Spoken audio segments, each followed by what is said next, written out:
Hello everyone, this is my game 2 from yesterday's cash quad tournament with time control of 75 minutes with 5-second delay.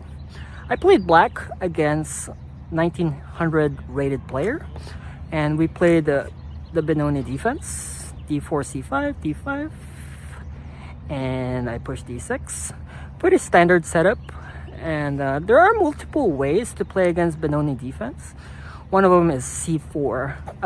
The upside of c4 is that it adds a reinforcement to the d5 square, d5 pawn, which is extended. The downside of pawn to c4 as an opening is that you cannot place your knight there in the middle game. Like knight c4 is a good anti-Benoni structure, which pressures this pawn on d6 later on, but c4 is another thing.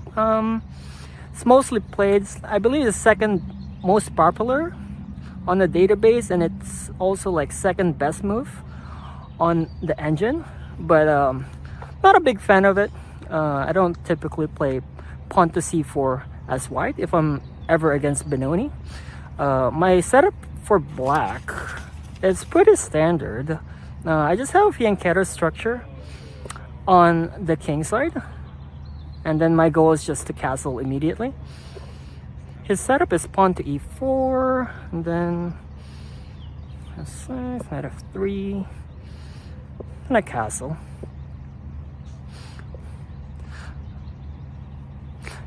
Here he played h3. h3 seems pretty strange because all it does is it's preventing bishop from going to g4 and possibly pinning the knight or exchanging the bishop for a knight. But your priority as white is to get your king to safety and kind of rotate the knight as well. I've seen also people pushing pawn to f4 before knight f3. But h3 seems weird. It doesn't do much when it comes to central control or like kingside development. Like you definitely don't need pawn to h3. So my goal here is just to play e6, try to open up the center since he is a bit behind development. Then here he played bishop e2, trying to block the e file just so he can castle. A more aggressive approach would be bishop d3, but in this specific structure with pawn to c4 and pawn to h3, which are considered slow, adding bishop d3 to the equation seems aggressive, and it's aggressive, but pieces get loose. So this is not what my opponent played, but he played bishop e2. But if he ever played bishop d3, what happens is that there's exchanges in the center, pawn takes, and then there's a check, rook e8. And if white ever tries blocking with a bishop in hope for castling kingside, black can actually sacrifice here. This is a popular sacrifice. Rook check, pawn takes, and then queen just targets this pawn over here. Now, since white is behind development, he can castle kingside and just give up this pawn, or white can also just defend this with queen d2, trying to hold on to this pawn. But the problem with this structure is that black follows it up with knight h5, and you can imagine how much attacks he can do possibly on his kingside now that the knight is on h5. Like there's weak dark square over here and there's no dark square bishop. So I can definitely like hop into knight g3 later on. Even if he castles queenside, I can just start marching these pawns and I have a decent defense on the king side. So the rook sack on e3 would be justified if he ever goes for this structure. But he didn't. He played the bishop e2. I'm just showing this variation just in case you're curious on how it looks like if white ever tries going for like greedy, aggressive structure. Doesn't work. So putting back the pieces, I believe this is how it looks like. White played bishop e2 and it's now black's turn. Pawn takes d5, c takes d5. I usually see e takes d5, leaving the e file open instead of just semi-open for black's end, because black can still play rook e8 and target that pawn. Like, having a pawn there doesn't really protect white at this situation because he's not castled yet. If you're not castled against a Benoni, you might face a rook e8. But since he took with the c pawn, now I have two choices. Instead of just playing for the center, now I have an option to attack the queen side. And this is typical push, pawn to b5. This is what I played during the game. There are two pieces defending the b5 square, but it doesn't really matter since white is not castled yet. He cannot take that. During the game, he actually did take. So he moved his bishop twice during the opening. The reason why he cannot take this is that black can just take this pawn on e4. And if white takes back, black has queen a5 check. I'll show it. This is not what his move was, but I'll show what it looks like. Knight takes c4, check on a5, goes back here, takes, and then black eventually takes this bishop. And since there's no more light square bishop and the queen is on light square, white cannot castle, which makes it even worse because we traded so many pieces already, and white cannot castle. I mean, he can block with a queen, but it's not the right placement for a queen. And that's it. That's if he takes, which looks ugly. Okay, he should have taken at this point since it's already, the position's already bad. As black, I had a good trade. I gave up my b5 pawn for my opponent's central pawn on e4. Good trade, giving up side pawn for a central pawn.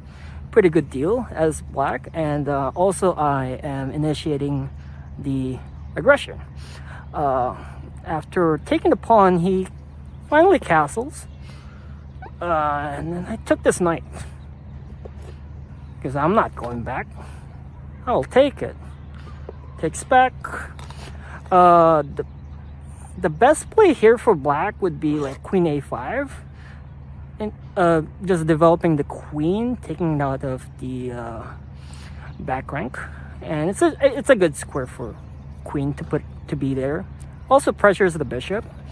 Another good play here for black would be knight d7, just trying to control the center even more. But instead I took this pawn on c3. I see a free pawn and I can't help myself but take it. I took it. I'm attacking the rook on a1. Instead of him moving to rook b1, he attacked me with bishop h6. It's like, okay, you're attacking my rook, I'm attacking your rook. I had a bit of a miscalculation here. Not that I focused way too much. I just lost focus. I blundered here, actually. Bishop takes a1 is a blunder because bishop takes f6 is not really forced, therefore he doesn't have to do it. A good move for him was queen takes a1. So now he's threatening checkmate, and I only have one way to defend against it, which is f6. Just played on the board. So after f6, it created a weakness on the e6 square because this pawn on f7 is assigned on defending this pawn on defending the square on e6, so knight cannot hop in there, or he cannot park the rook in the center. So f6 definitely created plenty of weaknesses, but it was my only move to block the checkmate. Bishop takes f8 was the move played during the game, which is inaccurate.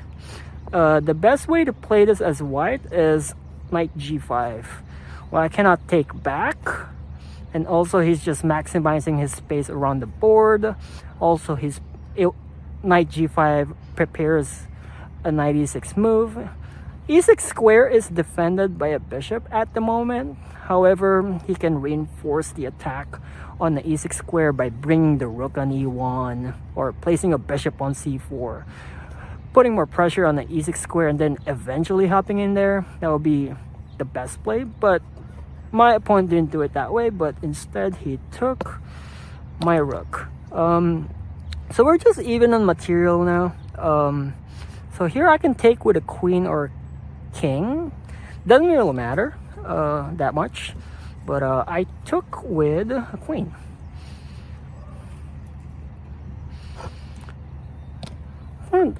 My opponent played rook e1, threatening rook e8 here, skewering the queen towards the king, and it's supported by a bishop. So I have two moves. I have to block this bishop by putting something on d7. Knight d7 is a good move, but played bishop d7 instead. It's also good. It's just played differently. So I'm threatening this bishop. I was expecting him to play something like pawn to a4, but instead he played a better move even, like queen b1. Now things get complicated because I cannot take this bishop. If I take this, it would look like this, right? And he's threatening this e8 square with a rook, and I have nothing to block. So that would be a mistake. Like, the purpose of the bishop on d7 is to block the threat on rook e8.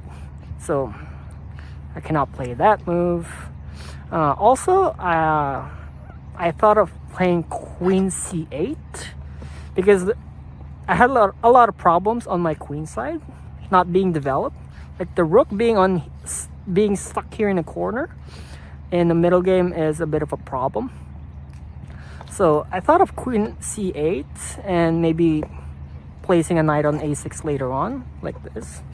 But the problem with queen c8 is that it allows rook e7 followed up with queen e4, and that's a lot of attack on the e file.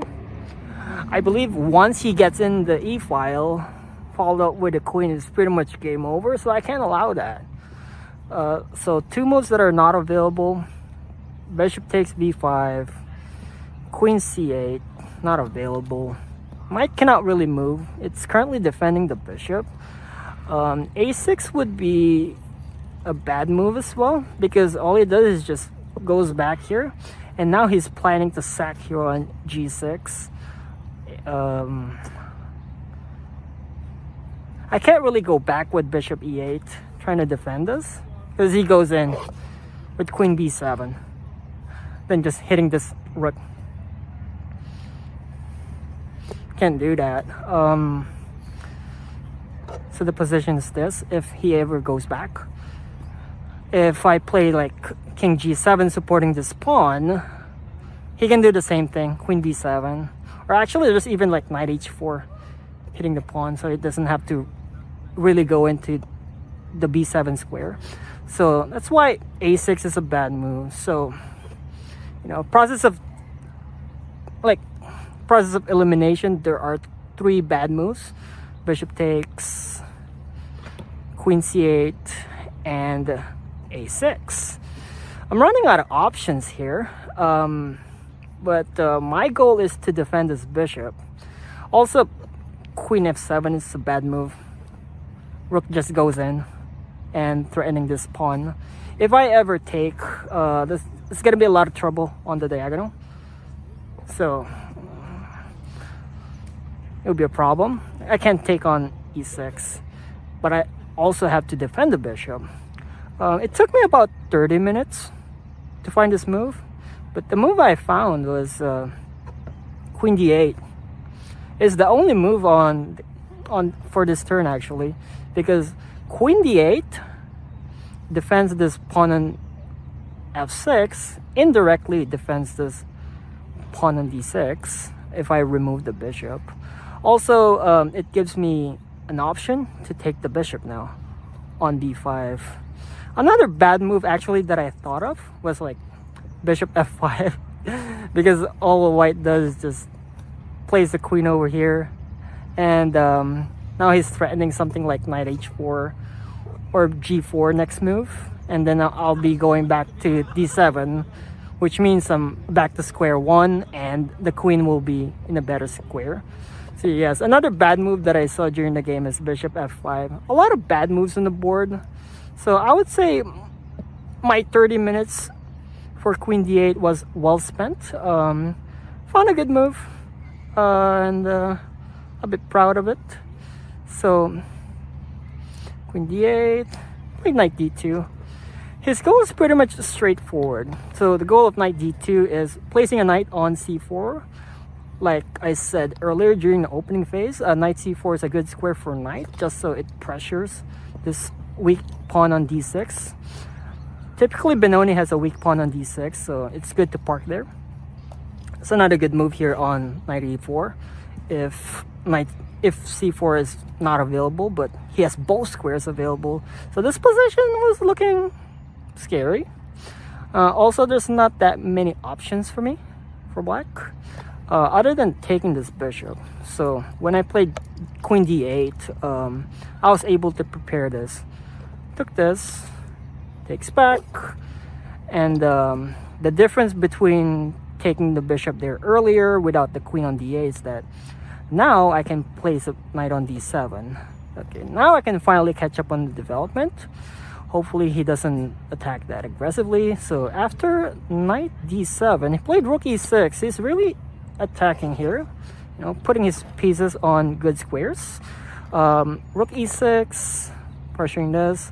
I really only have one move. If I play anything else, he would take the pawn on d6. Or if I play something like queen c7, knight jumps in, and then once I lose that pawn, it's like looking like game over. So only one move here. I mean, I can threaten the queen, but he can go somewhere there and then pressure this even more. So I only have one move here, which is like knight f8, what I played. This move gives an option for white to play for perpetual draw if they really want to play for a draw. But looks like they want to play for a win. So I'm not sure if they want to play for a win or not. But yeah, I didn't go back to his original square on e1. Rook e3 seems good enough.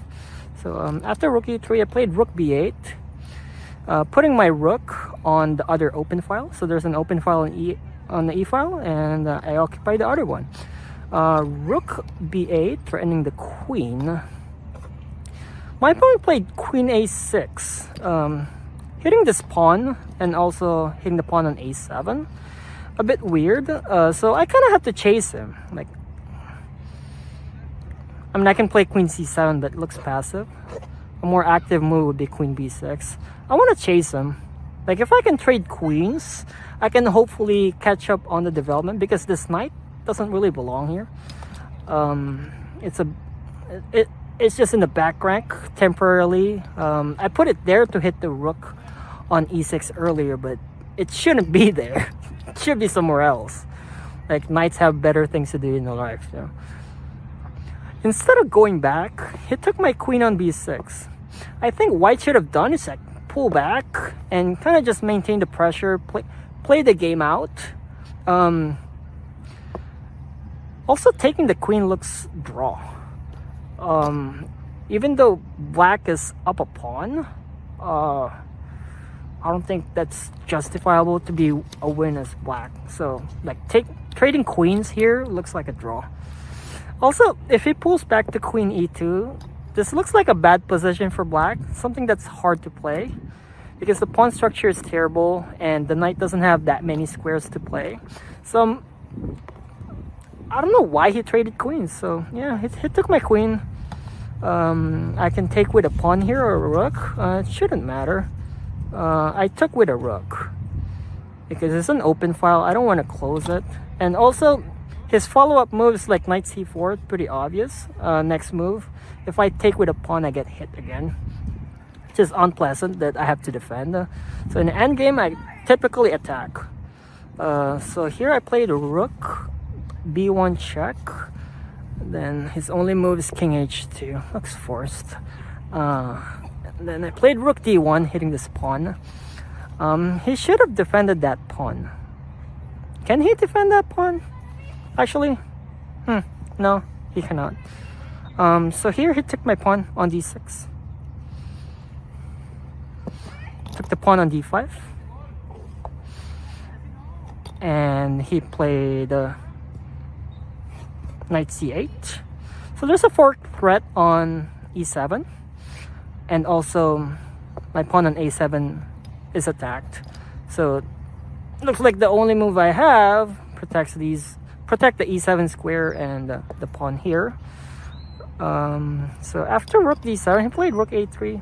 He wants to pick up a pawn. A pawn, and he wants to gain his material back, which makes sense.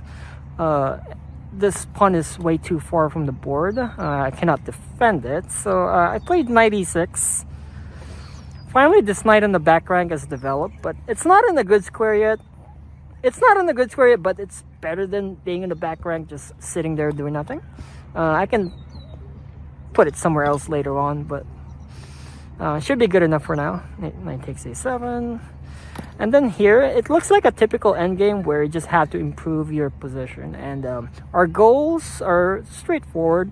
I want to push his pass pawn, and he will push that pass pawn. So I just have to watch out for that. This pawn on c5 is defended by a knight, so it should be fine for now. I don't think he is able to pick it up. I played h5 just so I'm able to trade my h-pawn if he ever pushes g4. Side pawn for his pawn. And I don't want my back pawn to be lined up like that. So I want my edge pawns like push first. So I push h5, played knight b5. He's getting out of the a file so he can start pushing. I played h4. Just in case he wants to push that g pawn, I can en passant. And I'll have a better structure there. Not really better, but less chances to lose, to say the least. Played rook e3, just threatening the knight. King f7 is like a simple fix for that.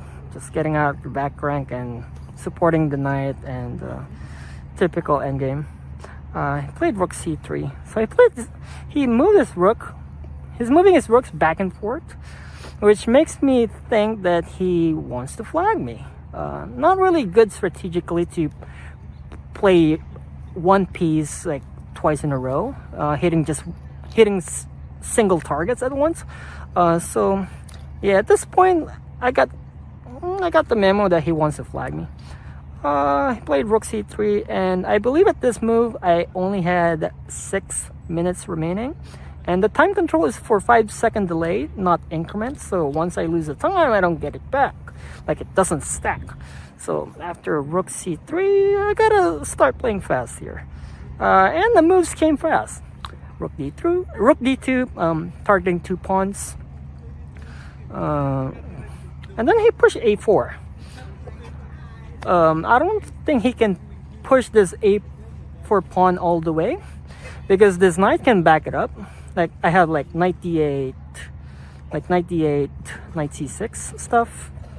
Also I have knight d8, knight b7, like plenty of ways to stop it. And also if this knight goes away, let's say go here, go there, I'll have like knight c7. So plenty of things that I can do with this knight. So I don't think he can push that a pawn all the way up. With that being said, I took this free pawn. Like, why not? I see a free pawn, say bye-bye to the free pawn. So rook takes, and then he pushed e5. He tried. Place my rook behind with rook a2, and I saw this coming. Like he wants to block this with something, but I should be able to catch up on that. So he blocked with a knight, and since he moved his knight out, played knight c7, and then he took my pawn. Like, okay, it looked like a draw already, which I could agree on. Took my pawn, took his knight, took my knight with a check, and then I played king e6. At this point, I don't see myself losing, because I can hide behind the pawn structure here, and he cannot really promote with a check. So place the rook here, defending the pawn. It's alright. King f5. As long as I'm behind this pawn structure, he doesn't have a checkmate. Okay, g5. I mean, I'm pushing the pawn, not to win, but kind of a waiting move. King f4. Like, the only way for me to lose this game at this point is if I try to go for a checkmate out of, like, greediness. Like, I wouldn't do that. So, okay. e7, f5. I should be able to push that with no problems whatsoever. And then here, he, instead of just shuffling the king around, he played like rook b8. It's like, okay, he's ready to give up the pawn. And then here, he just gave me a check on b4. Went down. Check again. Up. Check. Back. Check. Back. Then it's threefold repetition. So I'm fine with a draw. The total moves of 46. It's just like fill up the entire score sheet. I'm fine with a draw, knowing that I blundered once and I was able to recover from it. My only blunder was taking the rook on a1 during the middle game, and it just put me in a bad position that I don't have any attacking ideas. Like, I have to defend constantly, and it took me a while as well to find the good defensive moves. My opponent didn't really make much mistakes, but it's mostly inaccuracy. Like 3 inaccuracies, I believe. 3 or 4. A lot of inaccuracies made up for that one bad blunder that I made. He missed a lot of good moves, definitely. But yeah, I'm happy with getting a draw against a 1900. I mean, I could have played better, but glad I got out with a draw after one bad decision. So yeah, after that, I don't know how I was able to recover from that. He had a lot of ideas that he missed. I don't know. So yeah, I won my first game against the 1700, and then I drew this 1900. My last round for the quads is against a 2000 rated player. So thanks for watching this game, and stick around for round 3, and catch you later. Peace out.